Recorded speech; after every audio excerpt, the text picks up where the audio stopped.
മുസ്ലിം ലീഗിലെ സ്ഥാനാർത്ഥി നിർണയത്തെ ചൊല്ലിയുള്ള തർക്കം മുതലെടുക്കാൻ LDF നീക്കം ശക്തമാക്കുന്നു. ലീഗിലെ പ്രമുഖ മുഖമായ അബ്ദുറഹ്മാൻ രണ്ടത്താണിയെ മുന്നണിയിലെത്തിക്കാൻ CPM ചർച്ചകൾ സജീവമാക്കി. രണ്ടത്താണിയെപ്പോലൊരാൾ ഇടതുപക്ഷത്തേക്ക് വരികയാണെങ്കിൽ നിലവിൽ പ്രഖ്യാപിച്ച സ്ഥാനാർത്ഥികളെ മാറ്റുന്നത് പോലും പരിഗണിക്കുമെന്ന് CPM പോളിറ്റ് ബ്യൂറോ അംഗം A. വിജയരാഘവൻ വ്യക്തമാക്കി. UDFിലെ അതൃപ്തി ഇടതുപക്ഷത്തിന് അനുകൂലമാക്കാൻ സകല തന്ത്രങ്ങളും പയറ്റുമെന്നാണ് LDF കൺവീനറുടെ പ്രഖ്യാപനം. മലപ്പുറം ജില്ലയിൽ ഉൾപ്പെടെ സീറ്റ് നില വർദ്ധിപ്പിക്കാൻ എന്ത് വിട്ടുവീഴ്ചയ്ക്കും CPM തയ്യാറാണ്. ഇതിന്റെ ഭാഗമായാണ് അതൃപ്തിയിലുള്ള ലീഗ് നേതാവ് അബ്ദുറഹ്മാൻ രണ്ടത്താണിയെ CPM ക്യാമ്പിലേക്ക് ക്ഷണിക്കുന്നത്.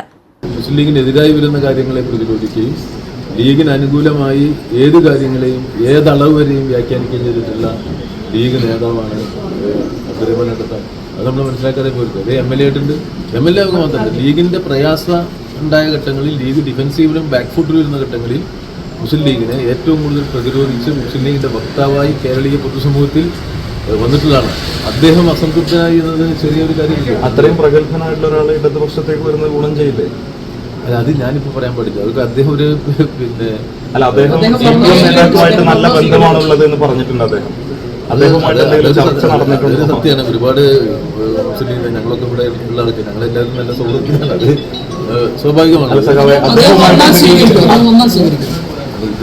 ഇത് പൊളിറ്റിക്സ് അല്ലേ. അപ്പോൾ അതിൽ സ്വാഭാവികമായിട്ടും ഇപ്പോൾ രൂപപ്പെട്ട ഒരു രാഷ്ട്രീയ അന്തരീക്ഷമാണ്. ആ രാഷ്ട്രീയ അന്തരീക്ഷത്തിൽ അതിൻ്റെ ഒരു ഉത്പന്നം എന്ന് പറയുന്നത് ലീഗിന് അല്ലെങ്കിൽ UDFിന് ഒരുമിച്ച് നിൽക്കാൻ കഴിയാത്തൊരു സാഹചര്യം രൂപപ്പെട്ടിട്ടുണ്ട്. അത്തരം സാഹചര്യം രൂപപ്പെട്ടാൽ ആ രൂപപ്പെടുന്ന സാഹചര്യത്തോട് വളരെ പോസിറ്റീവായിട്ട് പ്രതികരിക്കുക എന്നുള്ളതാണ് നമ്മളൊക്കെ ചെയ്യുക. അതിനുള്ള സമയം നമ്മൾ സ്വാഭാവികമായിട്ട് തിരൂരങ്ങാടിയിലോ താനൂരിലോ രണ്ടത്താണിയെ സ്വതന്ത്ര സ്ഥാനാർത്ഥിയാക്കാനാണ് CPM ആലോചിക്കുന്നത്. നിലവിൽ മന്ത്രി V. അബ്ദുറഹ്മാൻ താനൂരിൽ മത്സരിക്കാനില്ലെന്ന് അറിയിച്ച സാഹചര്യത്തിൽ അവിടെ രണ്ടത്താണിയെ പരീക്ഷിക്കാനുള്ള സാധ്യതയും ഇടതുമുന്നണി തേടുന്നുണ്ട്. രണ്ടത്താണി നിലപാട് വ്യക്തമാക്കുന്നതോടെ മലപ്പുറത്തെ രാഷ്ട്രീയ ചിത്രം മാറുമെന്നാണ് LDF കണക്കുകൂട്ടുന്നത്. സ്ഥാനാർത്ഥി നിർണയത്തിലെ പാളിച്ചകൾ ലീഗിന് വലിയ തലവേദനയാകുമ്പോൾ അത് വോട്ടാക്കി മാറ്റാനുള്ള തന്ത്രപ്രധാനമായ നീക്കത്തിലാണ് CPM. അബ്ദുറഹിമാൻ ഇല്ലാന്ന് നിങ്ങൾ പറഞ്ഞു എൻ്റെ ഫേസ്ബുക്കിൽ കാണാൻ ചെയ്യാം. അങ്ങനെയല്ലേ നിങ്ങൾ കരുതുന്ന പോലെയല്ല. നല്ല മലപ്പുറം ജില്ലയുടെ ചരിത്രത്തെ മാറ്റുന്ന തരത്തിൽ കുറെ കൂടി മെച്ചപ്പെട്ട കഴിഞ്ഞ അവിടത്തേക്കാൾ മെച്ചപ്പെട്ടൊരു വിജയം ഇടതുപക്ഷത്തിൽ ഉണ്ടാക്കാനാവുന്ന ഞങ്ങൾ കരുതുന്നതിന് വേണ്ടിയുള്ള കാര്യങ്ങളാണ് ഞങ്ങൾ പ്ലാൻ ചെയ്യുന്നത്. അത് സംബന്ധിച്ചുള്ള എല്ലാ ആലോചനകളിലെയും ഒരു പ്രധാനപ്പെട്ട ആളാണ്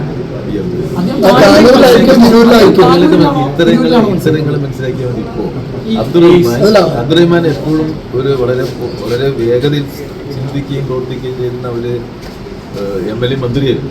അദ്ദേഹത്തിന്റെ വേഗത ഞങ്ങളുടെ പാർട്ടിക്ക് ഈ ജില്ലയിൽ വളരെ സഹായകരമാണ്. V. അബ്ദുറഹ്മാൻ ഇടതുപക്ഷത്തോട് സഹകരിച്ചത് മലപ്പുറം ജില്ലയിൽ CPMന് ഇടതുപക്ഷത്തിൽ പൊതുവായ മുന്നേറ്റത്തിൽ സഹായകരായിക്കാം.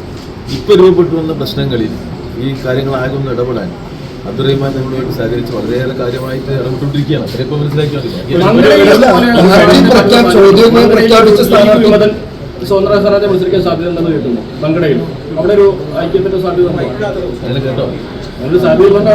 അനുകൂലമാണെന്ന് തോന്നിയാൽ സ്ഥാനാർത്ഥികൾ പ്രഖ്യാപിച്ച സ്ഥലത്ത് അവരെ മാറ്റി മറ്റൊരാളെ പരിഗണിക്കുന്നത് CPMന്റെ അങ്ങനെ സാധ്യതയില്ല. CPM നോക്കുന്നത് ഇടതുപക്ഷ ജനാധിപത്യ മുന്നണിക്ക് ഈ തെരഞ്ഞെടുപ്പിൽ കൂടുതൽ MLA കിട്ടാൻ സഹായകരമായ ഒരു പശ്ചാത്തലം എവിടെ രൂപപ്പെട്ടു എന്നല്ല, അതിനെ ഉപയോഗപ്പെടുത്തുന്ന ഒരു നിലപാട് ഞങ്ങൾ സ്വീകരിക്കും. ഈ ചാനൽ ന്യൂസ് മലപ്പുറം. 15 വർഷങ്ങളായി ഈ തിളക്കം നമ്മെ ഭ്രമിപ്പിക്കുന്നു. 15 വർഷങ്ങളായി ഈ വ്യത്യസ്തത നമുക്ക് ആത്മവിശ്വാസം നൽകുന്നു. 15 വർഷങ്ങളായി നമ്മുടെ ആഘോഷങ്ങളിൽ ഈ പാരമ്പര്യവും പങ്കാളികളാണ്. ഒരു ദേശത്തിന്റെ ആഭരണ സംസ്കാരം രൂപപ്പെടുത്തിയവർ. ഞങ്ങളെപ്പറ്റി നിങ്ങൾക്കല്ലേ കൂടുതൽ അറിയുന്നത്? പരിശുദ്ധിയുടെ സുവർണ പാരമ്പര്യം. Hayath golden diamonds, Valanchery.